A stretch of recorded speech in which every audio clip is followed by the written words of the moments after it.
बिस्मिल्लाहिर्रहमानिर्रहीम। अस्सलाम वालेकुम। क्या हाल है आप सबका। आज मेरे किचन में बड़ा ही कोई जबरदस्त किस्म की रौनक लगी हुई है। बड़ा ही नहीं, बड़ी जबरदस्त रौनक है क्योंकि आज जो है ना नया ओवन आया और अभी इस नए ओवन की आज क्या कहते हैं मुंह दिखाई हो रही है। आज इसमें रेसिपीज बनाऊंगी। सबसे पहली तो वही है कि बस बच्चों ने कह दिया कि आज अच्छा पिज्जा बनेगा और साथ में केक भी बनाऊंगी। और पिज्जा बनाने के लिए मैंने चिकन को मैरिनेट करके रखा, फिर वो पकने के लिए रख दिया। तो यहाँ पर जो पिज्जा की डो है वो मैं तैयार कर रही हूँ। 4 कप मैदे के साथ इसकी डो मैं बना रही हूँ। और बच्चे बड़े एक्साइटेड होते हैं और पता है पहले ही कहना शुरू कर देते हैं कि पिज्जा आपने बनाना है, बहुत सारा बनाना है, बहुत ज्यादा बनाना है। मतलब उनको ये होता है कि पिज्जा बन रहा है तो अब इतना हो कि सही इंजॉय करके सही खाएं। मतलब पेट भरने की फिक्र नहीं होती, ये होता है कि नीयत जब तक नहीं भरती तब तक। तो फिर मैंने यहाँ पर अपनी तरफ से तो कोशिश की थी। 4 कप मैदा लिया और मैं कि काफी बड़ा सा मैं बना दूं। तो बस अभी इस डो को राइज होने के लिए छोड़ूंगी 1-2 घंटे के लिए। इतनी देर में जो है बाकी जो इसकी सब्जियां वगैरह है वो कट कर लूंगी।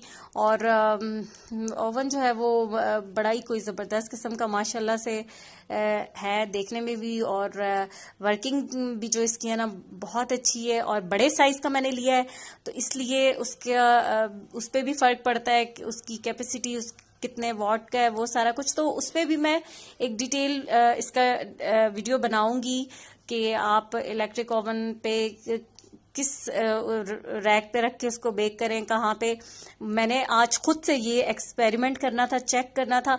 मतलब ये होता है कि आप चीज को खुद देखें, खुद जाने। अगर आपकी कोई चीज है तो ये आपको कहीं से भी आप मतलब आप कितनी भी वीडियोस देख के कर लें, कुछ नहीं। जब तक आप खुद अपने ओवन के टेम्परेचर को नहीं उसको एक्सपीरियंस करेंगे तो आपको कभी भी नहीं पता चलेगा।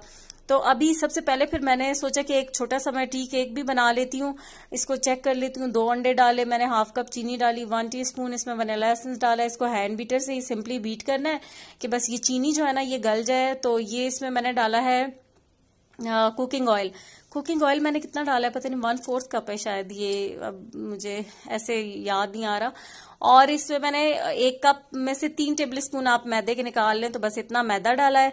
और फिर मुझे ख्याल आया कि चलो मैं थोड़े से बादाम डाल दूं, आलमंड टी केक बन जाएगा।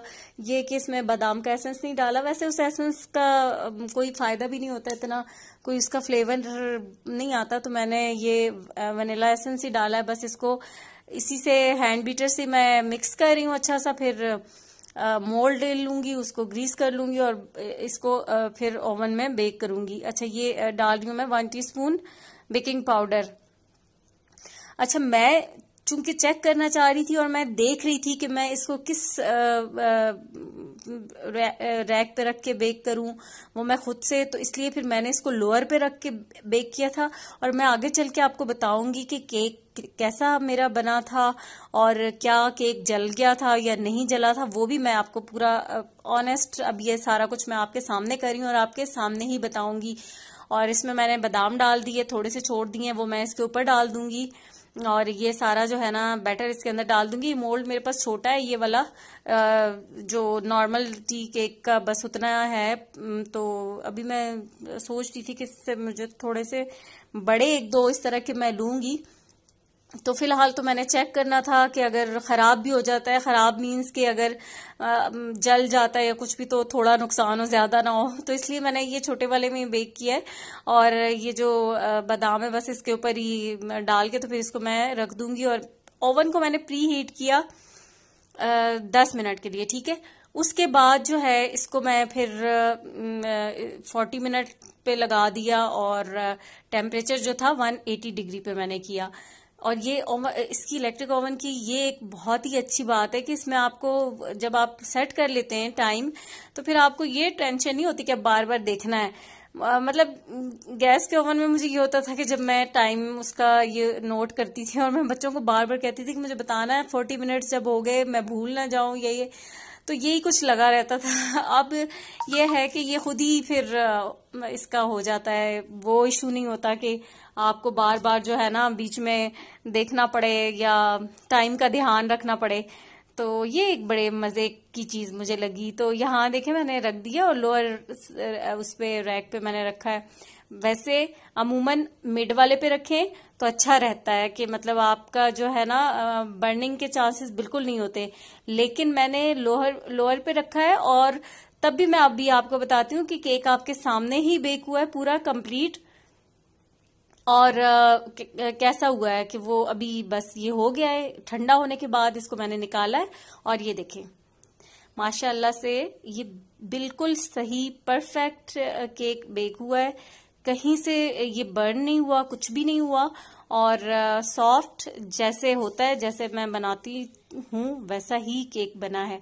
और यहाँ पर अभी मैं ऐसे ही सबको कह रही थी कि देखो अब चखो केक को। तो इतनी देर में मेरी डो भी राइज हो गई थी, 2 घंटे तो तकरीबन गुजर गए थे।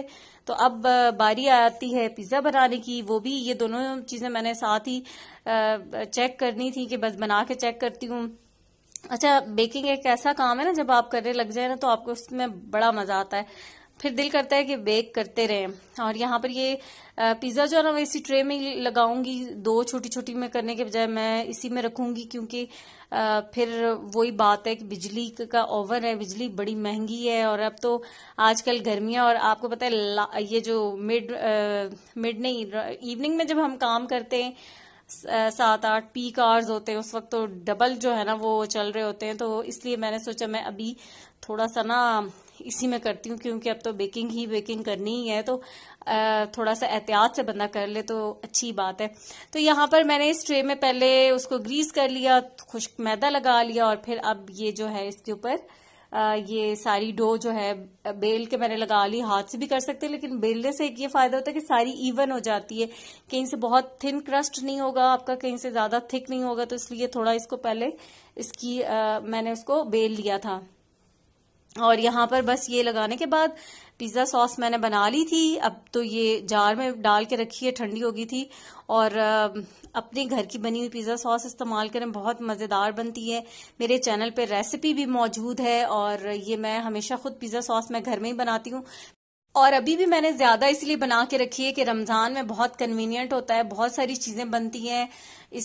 आप उसको इस लजानिया में आप इसको इसी सॉस को यूज कर सकते हैं। बाकी भी आप पिज्जा बनाना हो, मिनी पिज्जा हो, जो भी, तो आप इसको बनी हुई हो तो फिर बहुत आसानी होती है। इसलिए मैंने ढेर सारी बना के रख दी है कि आसानी से ना 1 महीना गुजर जाएगा।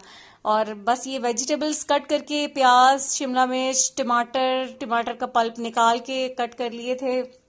बाकी ऑलिव्स नहीं थे मेरे पास, बहुत मजे के लगते हैं ऑलिव्स, ग्रीन हो या ब्लैक ऑलिव्स हो, वो मैंने फिर नहीं डाले। और ये अब मैं डाल रही हूँ इसके ऊपर चीज। ये पिज्जा चीज है, मिक्स होती है। पिज्जा चीज मोज़रेला और चेडर मिक्स होती है, यानी कि अगर 70% आपकी मोज़रेला होती है तो 30% चेडर होती है।